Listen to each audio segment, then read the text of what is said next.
Alright guys, I am CS Rahul Takwani, your faculty for CA Final Law and 6D। हम लोग मिले हैं आज आईबीसी के केस लॉ करने के लिए। आईबीसी के जितने भी आईसीआई के इंस्टीट्यूट में सिग्निफिकेंट केस लॉस में 2022 वालों के लिए दिए हुए हैं वो पूरे के पूरे केस लॉस हम लोग करेंगे। और साथ ही साथ ये मेरा एक तोहफा है आप लोगों के लिए, मेरा एक गिफ्ट है 6D वाले बच्चों के लिए। आपने जो इतना जबरदस्त रिस्पॉन्स दिया, so many the love you have poured in the comment section, in the DMs, in the LinkedIn messages, thank you so much for that।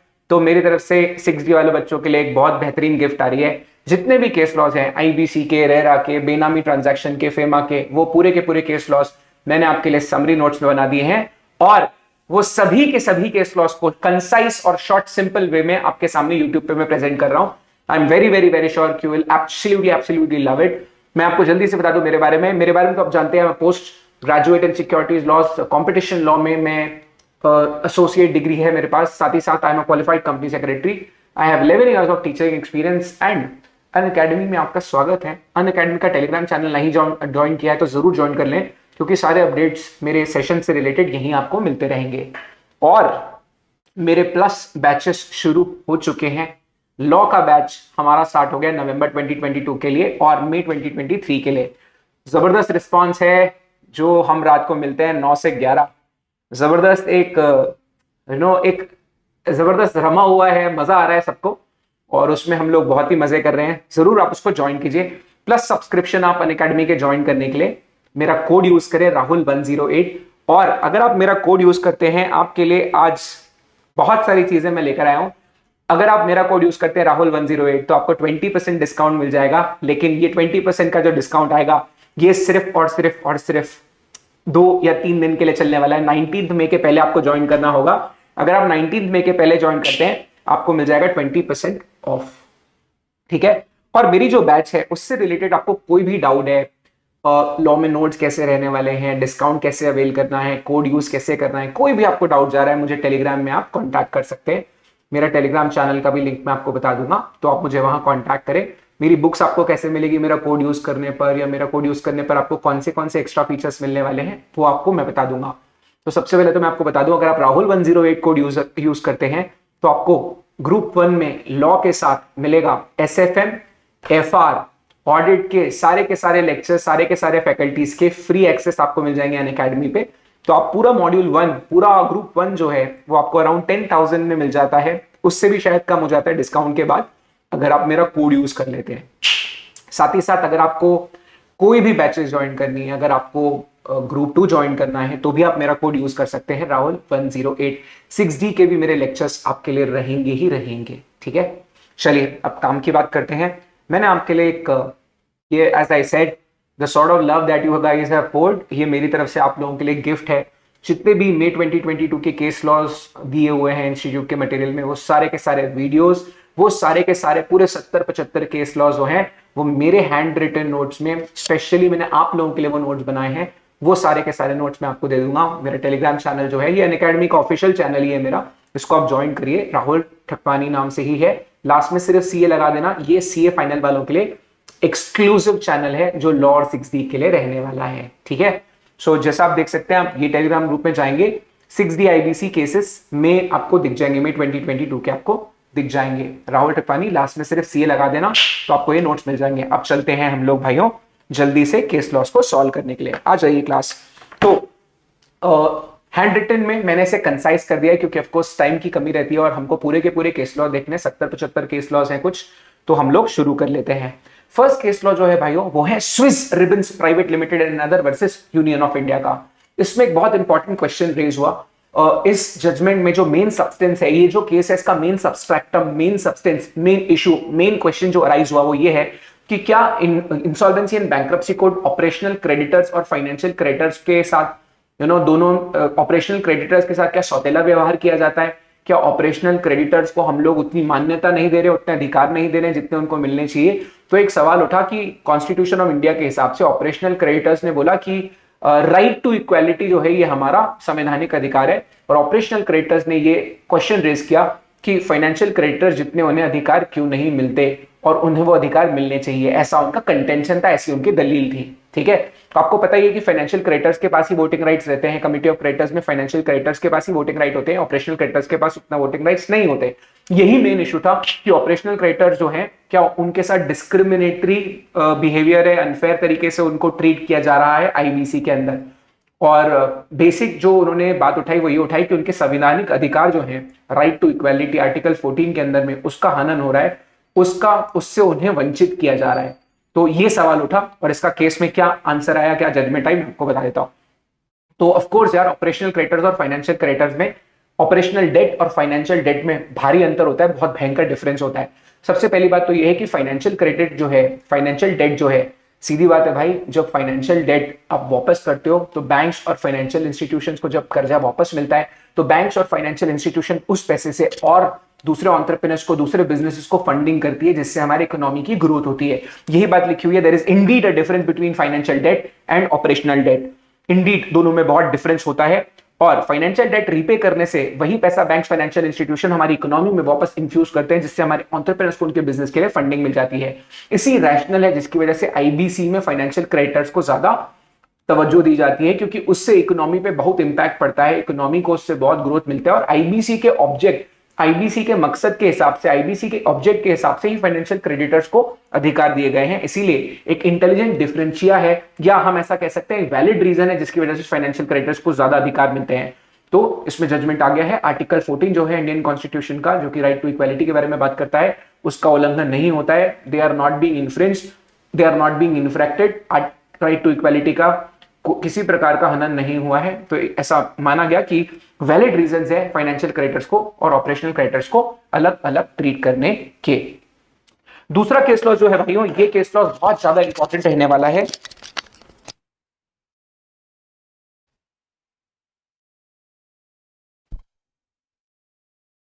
ये है पायनियर अर्बन एंड इंफ्रा का। ये रेरा में भी आपको दिखेगा, ये आपको आईबीसी में भी दिखेगा। तो बहुत ही इंपॉर्टेंट केस है। इसमें बेसिकली बहुत सारे सवाल उठे, जिसमें से सबसे मेन इशू जो उठा, सबसे मेन सवाल जो रेज हुआ, सबसे मेन सबस्ट्रैक्टम जो केस का था, वो ये था कि रेरा कानून और आईबीसी, इन दोनों में ही क्यों हम रियल एस्टेट अलॉटीज को रेमेडीज दे रहे हैं। ऐसा कहा गया कि जब रेरा में ऑलरेडी रेमेडी अवेलेबल है रियल एस्टेट अलॉटीज के पास, तो उन्हें क्यों आईबीसी में रेमेडी दी जा रही है। और फिर ये भी क्वेश्चन उठे कि भाई आखिर में कौन से कानून प्रिवेल करेंगे रेरा आईबीसी में। अगर ओवरलैपिंग कुछ होता है, दोनों कानून टकराते हैं, कौन सा प्रिवेल कर जाएगा। रियल एस्टेट अलॉटीज जो है, उनके अधिकारों के बारे में पायनियर अर्बन में बहुत सारे डिस्कशंस हुए हैं, रेरा के पॉइंट ऑफ व्यू से भी बहुत इंपॉर्टेंट है। सुनो यहां पर क्या हुआ। तो सबसे पहले तो आईबीसी और रेरा, इन दोनों के बीच में एक जबरदस्त कंपैरिजन हुआ। तो रेरा और आईबीसी, इन दोनों में से कौन प्रिवेल कर जाएगा अगर दोनों कानूनों में टकराव हुआ। This was one question. साथ ही साथ क्या रेमेडीज जो हैं, क्या रेमेडीज रेरा कानून, आईबीसी कानून दोनों में ही अवेलेबल है क्या अलॉटीज के पास, ये कुछ सवाल उठे। तो सबसे पहले तो मैं आपको बता दूं कि एक रियल एस्टेट अलॉटी जो है, रियल एस्टेट अलॉटी को हर जगह रेमेडी मिलने वाली है। एक रियल एस्टेट अलॉटी के पास ऑप्शन होता है कि वो चाहे तो रेरा कानून में जाकर कंपनसेशन क्लेम करे, रेरा कानून का इस्तेमाल कर रेमेडी मांगे कानून में अगर उसके साथ कुछ गलत हो रहा हो, या तो वो चाहे तो वो कंज्यूमर प्रोटेक्शन एक्ट भी जा सकता है कंपनसेशन मांगने के लिए। ये बात तो हुई ही है। साथ ही साथ ये बात भी हुई कि एक अलॉटी के लिए रेरा कानून और आईबीसी कानून, ये दोनों अवेलेबल रहने वाले हैं। प्राथमिक रेमेडी, प्राइमरी रेमेडी उसको रियल एस्टेट रेगुलेशन एक्ट में मिलती है, तो वो रेरा कानून में जाकर रेमेडी मांग सकता है। हालांकि ये भी बात हुई कि रेरा कानून और आईबीसी को हमेशा हार्मोनियस कंस्ट्रक्शन के साथ रीड किया जाना चाहिए। दोनों कानून एक साथ प्रिवेल करते हैं। हार्मोनियस, जो हम लोग पढ़ते थे ना इंटरप्रिटेशन ऑफ स्टैट्यूट्स, उसके हिसाब से कहा गया कि ये दोनों कानून पैरेलली चलते हैं। ऐसी कोई बात नहीं कि इनमें कुछ टकराव होता है। हाँ, अगर कोई कानून के प्रावधानों में टकराव हुआ भी, अगर टकराव हुआ तो आईबीसी प्रिवेल कर जाएगा। आमतौर पर रेरा में भी रेमेडी अवेलेबल है, इनफैक्ट कंज्यूमर प्रोटेक्शन एक्ट में भी रेमेडी अवेलेबल है। और अगर ऐसा होता है कि उसको पैसे भी वापस नहीं मिल रहे रियल एस्टेट अलॉटी को, और उसको कंस्ट्रक्शन भी होके पूरा नहीं मिल रहा है, तो वो as financial creditor insolvency bankruptcy code में जाके भी रेमेडी मांग सकता है। रेरा कानून और इंसॉल्वेंसी बैंक्रप्सी कोड, ये दोनों कानूनों में जब टकराव होगा फिर आईबीसी प्रिवेल करेगा। आमतौर पर ये दोनों कानून हार्मोनियसली, इन्हें हार्मोनियस कंस्ट्रक्शन यूज हो जाता है। आमतौर पर दोनों कानून चलते हैं, दोनों पैरेलली चलते हैं, रेमेडीज हर जगह अवेलेबल है। हाँ, जब टकराव होगा आईबीसी में और रेरा में, आईबीसी प्रिवेल कर जाएगा। ठीक है। इसके अलावा एक और क्वेश्चन उठा, वो क्वेश्चन था whether giving advance payment for flat allotment can be regarded as financial lending. तो क्या एडवांस पेमेंट अगर हम लोग देते हैं, अगर कोई अलॉटी एडवांस पेमेंट देता है फ्लैट के लिए, उसे भी फाइनेंशियल लेंडिंग कहा जाएगा क्या? The answer is yes. Answer yes है, इसे हां माना गया है, फाइनेंशियल लेंडिंग माना जाएगा और फाइनेंशियल क्रेडिटर के ही आपको अधिकार मिलेंगे। आइए क्लास, शिल्पी केबल्स का एक बहुत बढ़िया केस है, मैक्वारी बैंक लिमिटेड वर्सेस शिल्पी केबल्स। इसमें मेन इशू क्या था सर? मेन इशू ये था भाई कि जो डिमांड नोटिस, ऑपरेशनल क्रेडिटर्स, आपको पता है ऑपरेशनल क्रेडिटर्स को अगर अपने अधिकार चाहिए, अगर उनको सीआईआरपी इनिशिएट करना है, तो पहली रिक्वायरमेंट ये होती है कि उन्हें डिमांड नोटिस भेजना पड़ता है ना। इस पर्टिकुलर केस में क्वेश्चन ये रेज हुआ कि क्या ऑपरेशनल क्रेडिटर्स के बिहाफ पे डिमांड नोटिस जो है वो एडवोकेट या उनका लॉयर, ऑपरेशनल क्रेडिटर्स के बिहाफ पे लॉयर या एडवोकेट डिमांड नोटिस भेज सकता है क्या? The answer is yes, the answer is affirmative. Judgment में एफर्मेटिव बात हुई, जजमेंट में हां कहा गया है। ऑपरेशनल क्रेडिटर के बिहाफ पे एडवोकेट से एलएलबी उनके बिहाफ पर डिमांड नोटिस सर्व कर सकते हैं। ऐसा इसलिए भी कहा गया कि वैसे तो सेक्शन 9(3) में स्ट्रिक्टली बोला गया कि ऑपरेशनल क्रेडिटर्स डिमांड नोटिस भेजेंगे, लेकिन इंटरप्रिटेशन के वक्त कोर्ट ने बोला कि बहुत अनरीजनेबल होगा ये मानना कि ऑपरेशनल क्रेडिटर्स के बिहाफ पे उनके लीगल रिप्रेजेंटेटिव या उनके लॉयर्स या एडवोकेट्स नोटिस नहीं भेज सकते, है ना। तो ये इनोसेंट आदमी को तो बहुत इनकन्वीनियंस हो जाएगी अगर उनके लॉयर्स को डिमांड नोटिस भेजने से मना कर दिया गया। तो ऐसा मान लिया गया है कि ऑपरेशनल क्रेडिटर्स के लिए उनके बिहाफ पे डिमांड नोटिस जो है वो एडवोकेट या लॉयर भेज सकते हैं, इसमें कोई टेंशन की बात नहीं है। चले, फोर्थ केस जो था ये लिमिटेशन एक्ट को लेकर था। अब क्या होता है, लिमिटेशन एक्ट के तहत अगर कोई डिफॉल्ट हो जाता है और 3 साल तक आप एक्शन इनिशिएट नहीं करते हो तो फिर इट इज टाइम बार्ड, उसके बाद आप एक्शन नहीं ले सकते। तो इस क्वेश्चन में सवाल उठा कि भाई अगर किसी का डिफॉल्ट, अगर कोई कॉर्पोरेट डेटर ने डिफॉल्ट किया था और डिफॉल्ट होने के बाद 3 साल भी हो गए, 3 साल के बाद अगर आप इनिशिएट करोगे सीआईआरपी प्रोसेस तो वो अलाउड रहेगा क्या? तो आंसर आया नहीं। कहने का मतलब इसमें अगर हम रीड करें तो whether limitation act will apply to section 7 and section 9 जहां सीआईआरपी प्रोसेस शुरू कर दिया जाता है फाइनेंशियल क्रेडिटर्स या ऑपरेशनल क्रेडिटर्स द्वारा। The answer is yes. अगर डिफॉल्ट को 3 साल हो चुके होंगे तो ऐसे केस में सीआईआरपी एप्लीकेशन फाइल नहीं की जा सकती। लिमिटेशन एक्ट में जो केसेस में फैक्ट्स को देखने के बाद कंडोनेशन अलाउड होता है सेक्शन 5 लिमिटेशन एक्ट के हिसाब से, सिर्फ वहां डिले कंडोन हो सकता है। आमतौर पर अगर डिफॉल्ट हुआ, 3 साल बीत चुके हैं, उसके बाद आप सीआईआरपी इनिशिएट करने के लिए आते हो आईपीसी में, अलाउड नहीं रहेगा, it will be time barred by the law of limitation. Further question जो फिफ्थ केस आप देखोगे वो है state bank of India versus Ramakrishnan का। इसमें सवाल उठा कि जो सेक्शन 14 मोरेटोरियम की हम बात करते हैं, हम बोलते हैं कि भाई कोई भी कॉर्पोरेट डेटर जो है उसे मोरेटोरियम का एडवांटेज मिलना चाहिए क्योंकि हम लोग कंपनी को रिवाइव करने का कोशिश कर रहे हैं। तो हमने ये जो पर्टिकुलर केस था इसमें क्वेश्चन ये अराइज हुआ कि क्या पर्सनल गारंटर, देखो कॉर्पोरेट डेटर को तो मोरेटोरियम का बेनिफिट मिलने वाला है, उसके खिलाफ तो कोई केसेस वगैरह आप इनिशिएट नहीं कर पाएंगे। क्या पर्सनल गारंटर के खिलाफ भी आपको क्या पर्सनल गारंटर जो होगा कॉर्पोरेट डेटर को, उसको कोई रियायत मिलने वाली है क्या? मोरेटोरियम उसके ऊपर लागू होता है क्या? The answer is no. कहने का मतलब ये कि जो कॉर्पोरेट डेटर है, कॉर्पोरेट डेटर के लिए तो मोरेटोरियम घोषित हो जाएगा सीआईआरपी इनिशिएट होते साथ, लेकिन जो कॉर्पोरेट डेटर का पर्सनल गारंटर होगा, जो भी गारंटर होगा, श्योरिटी होगा, उसके ऊपर मोरेटोरियम लागू नहीं होगा। सच बात है कि कॉर्पोरेट डेटर जो है, मोरेटोरियम उसके फेवर में काम करने वाला है, आप उसके खिलाफ कोई सूट, कोई कोर्ट में इनिशिएशन नहीं कर सकते। हालांकि जो श्योरिटी है, जो गारंटर है, उसके खिलाफ अपन जा सकते हैं, बिल्कुल कोई टेंशन की बात नहीं है। चलिए, सिक्स्थ केस जो है वो है Mobilox innovations private limited versus Kirusa software private limited. अब इसमें सवाल क्या उठा? इसमें सवाल उठा whether and to what extent NCLT can go into question of existence of dispute. तो एनसीएलटी के पास क्या ये पावर है क्या कि एनसीएलटी और एनक्लैट ये इंक्वायरी करते बैठे कि डिस्प्यूट है या नहीं? क्योंकि आपको पता है कि अगर कोई डिस्प्यूट है डेट से रिलेटेड, जो मतलब हमको प्रूव करना पड़ता है ना कि डेट एग्जिस्ट करता है ना, तो अगर कोई डिस्प्यूट होता है तो सीआईआरपी इनिशिएट हो नहीं सकता है। तो इस केस में ये सवाल उठा कि क्या एनसीएलटी के पास ये भी ज्यूरिसडिक्शन है क्या कि वो ये भी तय करे कि डिस्प्यूट है या नहीं? तो इसमें आंसर आया यस, एनसीएलटी इसमें अपनी जांच पड़ताल कर सकती है।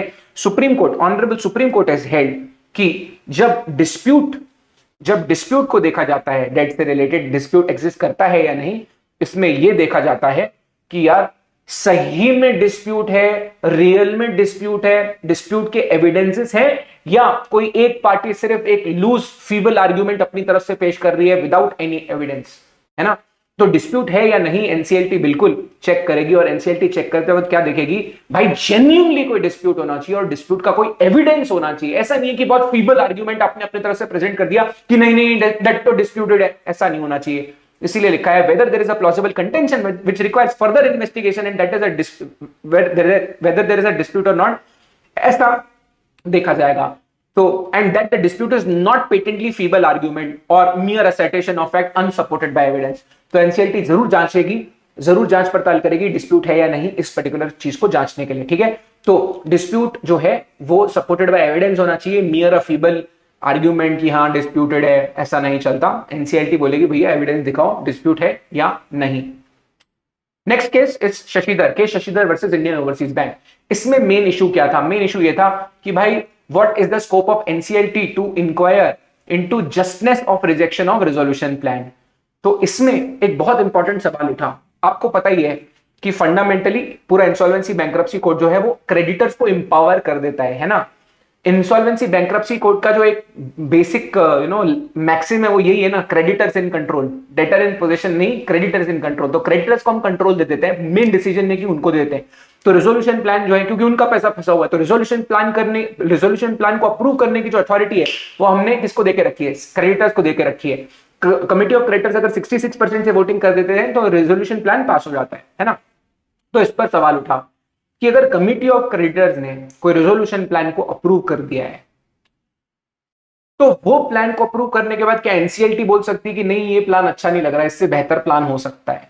क्या एनसीएलटी एनक्लैट ये बोल सकती है क्या नहीं नहीं कमिटी ऑफ क्रेडिटर्स इससे बेहतर प्लान बना के आओ? The answer is no. It will always be commercial wisdom of committee of creditors which will prevail.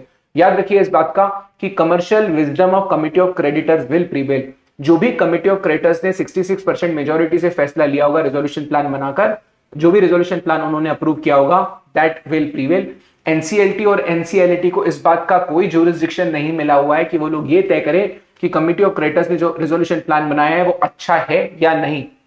ये पढ़ाते वक्त मुझे एक बहुत पुराना जजमेंट याद आया जिसमें से मैंने कुछ कमेंट्री बनाई। एनसीएलटी और एनक्लैट का जो रोल है इंसॉल्वेंसी बैंक्रप्सी कोड में, it is just like the role of umpire in the game of cricket, है ना। तो मेरे कहने का मतलब ये कि भाई अगर सचिन तेंदुलकर को कोई फुल टॉस बॉल फेंकेगा और तेंदुलकर ने उस पर चौका मार दिया तो अंपायर जाके तेंदुलकर को ये थोड़ी बोलता है कि अरे फुल टॉस बॉल था, तुमको छक्का मारना चाहिए था, तुमने सिर्फ चौका क्यों मारा। तो ये अंपायर का काम नहीं है। गेम कैसे खेला जाएगा ये प्लेयर्स पे डिपेंड करेगा, that is committee of creditors, है ना। तो गेम कैसे खेला जाएगा ये कमिटी ऑफ क्रेडिटर्स पे डिपेंड करेगा। एनक्लेव जो है बिल्कुल एम्पायर की तरह है, उसका काम यह है कि भाई फेयरनेस के साथ खेला जा रहा है या नहीं, रूल्स फॉलो करे जा रहे हैं या नहीं, कुछ फ्रॉड्यूलेंट अनफेयर तो नहीं हो रहा है, ये देखेगा एनसीएलटी, ठीक है। तो याद रखें it will always be the commercial wisdom of committee of creditors which will prevail, ठीक है। तो मेरी कमेंट्रीज में पढ़ना, मैंने बड़ा रात को इसको ड्राफ्ट किया था। तो अगर फुल टॉस बॉल पे बैट्समैन छक्का मारता है तो एम्पायर ये थोड़ी बोलता है कि यार 6 मार सकते थे। एम्पायर का ये काम है कि वो रूल्स देखे कि फॉलो हो रहे हैं या नहीं। तो एनसीएलटी और एनक्लैट के पास बिल्कुल ज्यूरिसडिक्शन नहीं है कमिटी ऑफ क्रेडिटर्स के अप्रूव्ड रेजोल्यूशन प्लान के बारे में उसको चैलेंज करने का। चलिए नेक्स्ट केस जो है वो है Maharashtra seamless limited versus Padmanabhan Venkatesh. इसमें क्या हुआ था, अब एक सवाल ये उठा कि कभी कभी क्या होता है रेजोल्यूशन प्लान बना, मान लीजिए किसी कंपनी के लिए हमने, किसी कॉर्पोरेट डेटर के लिए हमने रेजोल्यूशन प्लान बनाया, तो इस पर्टिकुलर केस में ये एक मेजर सब्सटेंस था, ये मेजर सब्सट्रैक्टम था कि यार कभी कभी क्या होता है कंपनी के पूरे असेट्स को बेच दें, अगर हम लिक्विडेशन वैल्यू निकालें तो कभी कभी ज्यादा निकल जाती है और रेजोल्यूशन प्लान में हमको कभी कभी थोड़ी कम वैल्यू मिल रही होती है। तो इस पर्टिकुलर केस में ये क्वेश्चन रेज हुआ कि यार जितनी लिक्विडेशन में वैल्यू मिल रही है क्या जरूरी है क्या कि रेजोल्यूशन प्लान में भी उतनी ही वैल्यू मिले? रेजोल्यूशन प्लान में आपको लिक्विडेशन वैल्यू से ज्यादा वैल्यू मिलनी चाहिए, ऐसा कोई रूल है क्या, ऐसा होना चाहिए क्या? ये यहां पर मेन कंटेंशन था। तो इसमें आंसर हमेशा ये आया कि देखो फंडामेंटली अगेन इंसॉल्वेंसी बैंक्रप्सी का कोड का जो फंडामेंटल इंटेंशन है वो ये है कि रेजोल्यूशन प्लान बनना चाहिए, resolution plan should be there. तो रेजोल्यूशन प्लान बनना चाहिए, ये हमेशा फोकस और प्रायोरिटी में रहता है, ठीक है। तो आप समझिए इस बात को कि अगर किसी कॉर्पोरेट डेटर के लिए रेजोल्यूशन प्लान बना तो रेजोल्यूशन प्लान बनने से कंपनी कंटिन्यू कर पाती है, धंधा कंटिन्यू हो पाता है, लोगों की रोजगार नहीं जाती, धंधा कंटिन्यू हो पाता है। तो resolution plan is always always always better than a liquidation. ठीक है, तो बिल्कुल भी ये जरूरी नहीं है कि रेजोल्यूशन प्लान में लिक्विडेशन जितनी या लिक्विडेशन से ज्यादा वैल्यू ही मिले। अगर रेजोल्यूशन प्लान बनता है, कमिटी ऑफ क्रेडिटर्स उसको अप्रूव करते हैं, बिल्कुल वो पास हो जाएगा। एनसीएलटी एनक्लैट उस बात को ये चैलेंज नहीं कर सकते।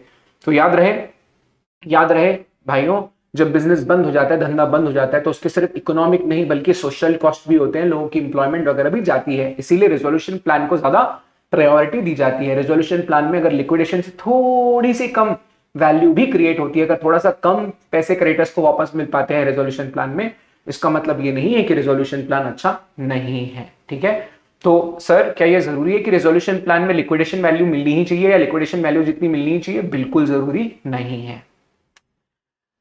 सगुफा अहमद वर्सेस अपर असम प्लाईवुड, इस केस में क्या हुआ? अब इस पर्टिकुलर केस में क्या हुआ, बेसिकली लॉकडाउन के समय का केस है।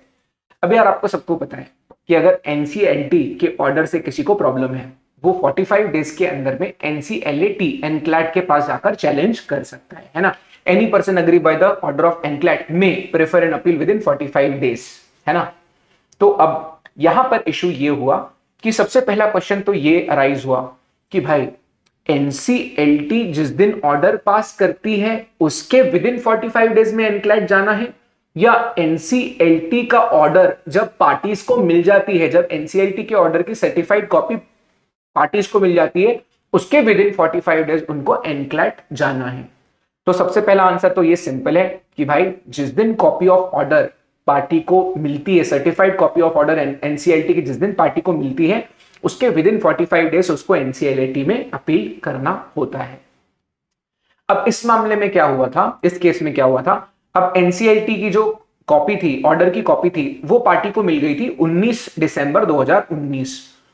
ठीक है, और इन्होंने अपील कब की है? ऑलमोस्ट 6-7 महीने बाद, है ना। इन्होंने 20 जुलाई 2020 को जाकर एनक्लैट में अपील की। तो पहली बात तो ये कि भाई 45 डेज जो थे वो 2 फरवरी को ही खत्म हो गए थे। लॉकडाउन भी 23 ऑफ मार्च को डिक्लेयर हुआ था। तो पहली बात तो ये कि ये पार्टीज अपनी तरफ से सो रही थी। इसमें एक मैक्सिम भी, अगर आप ज्यादा डिटेल में रीड करोगे तो लॉ कभी भी उनको हेल्प नहीं करता जो खुद डिलीजेंट नहीं है ना।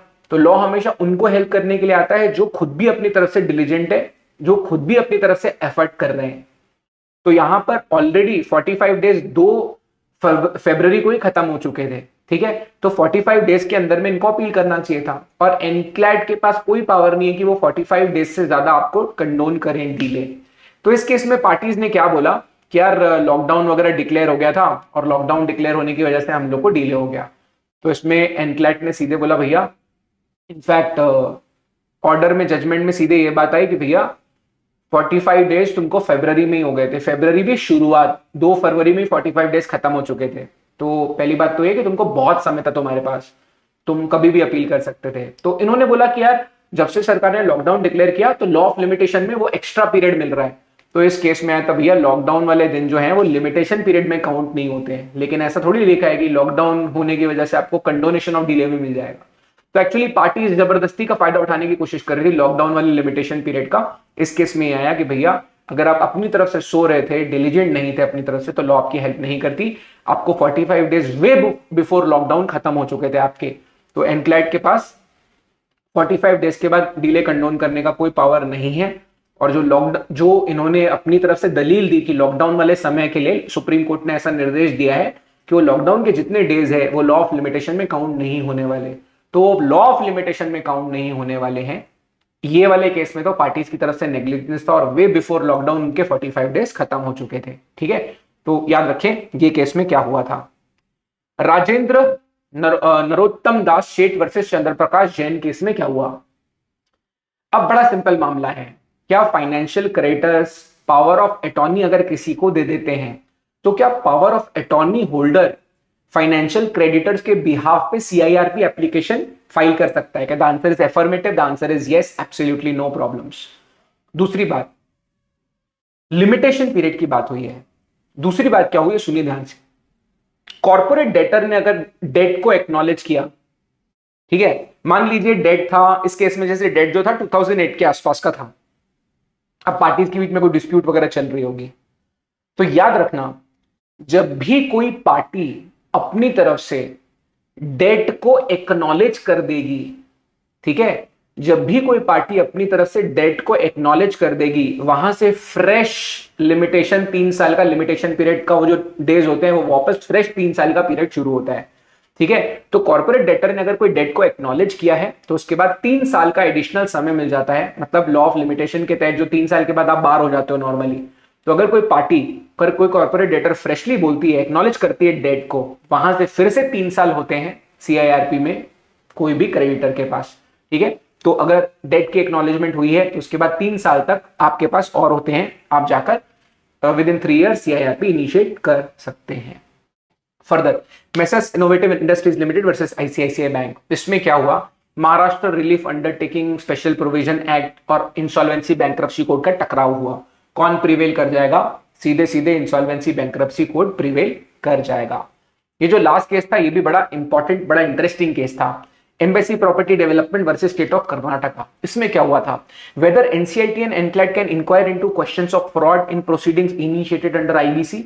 द आंसर इज यस, बिल्कुल। एनसीएलटी एनक्लैड के पास ज्यूरिसडिक्शन है ये पता लगाने का कि कहीं कोई फ्रॉडुलेंट प्रोसीडिंग्स तो नहीं हो रही है, और इसके बारे में हम लोग काफी बात करते हैं लिक्विडेशन के वक्त, जब हम लोग फ्रॉड प्रेफरेंशियल ट्रांजैक्शंस को पढ़ते हैं, एक्सटॉर्शनेट ट्रांजैक्शंस को पढ़ते हैं, है ना, तो अंडरवैल्यू ट्रांजैक्शंस को पढ़ते हैं, तो बिल्कुल फ्रॉड को इन्वेस्टिगेट करने का, फ्रॉड को इंक्वायर करने का एनसीएलटी एनक्लैड के पास बिल्कुल अधिकार है।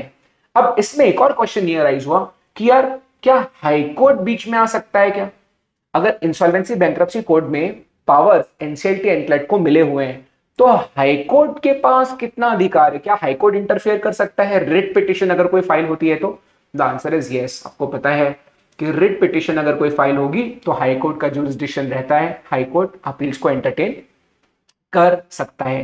तो ये थे मित्रों 12 केसेस। ये 12 केसेस के मैंने सब्सट्रैक्टम मेन इश्यूज पूरे आपके सामने रख दिए। आप चाहें तो मेरे जाकर टेलीग्राम चैनल से जल्दी से ये मेरे नोट्स भी एकदम क्रिस्टल फॉर्मेट में, जैसे मैंने आपको जो नोट्स में से पढ़ाई है, हैंड रिटन है, मुझे इसको समराइज करके लिखने में 3-4 घंटे लगे थे, बट आपका टाइम बहुत सारा बच जाएगा।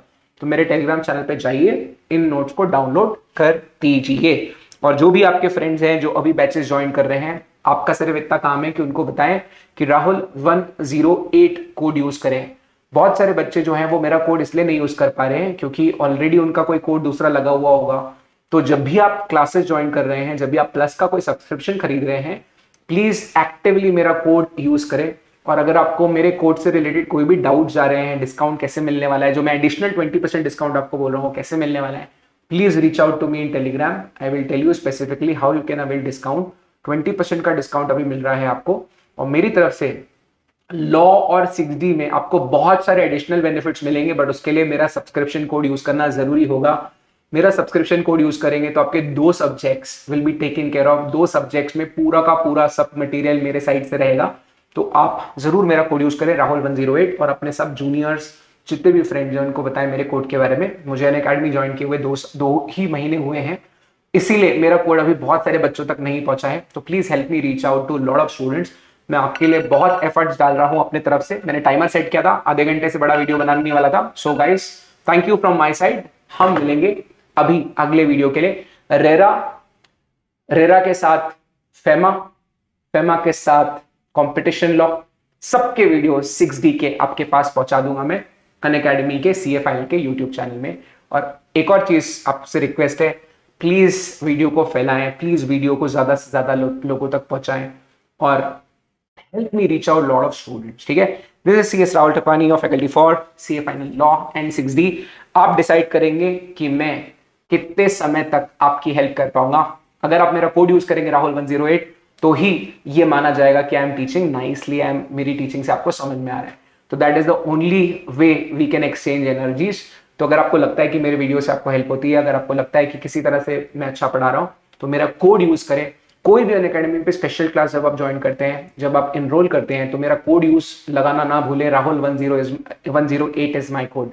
अगर आप लोग खुद ही इतना मेरा कोड यूज कर लेंगे तो मेरे वीडियो में 5 मिनट हमेशा बच जाएगा। तो Rahul 108 is my code, please use that code. ठीक है, चलिए मेरा अगला वीडियो आएगा RERA competition law, benami transaction act और फेमम के केस लॉस का, जल्दी जल्दी बना के भेज दूंगा। और मैं प्री रिकॉर्डेड इसलिए भेज रहा हूं क्योंकि जब हम लाइव आते हैं तो हमारे एक्स्ट्रा 15-20 मिनट चले जाते हैं, जो कि अभी बहुत क्रूशियल है। So thank you guys, you are lovely audience, like share subscribe with your friends, bye bye.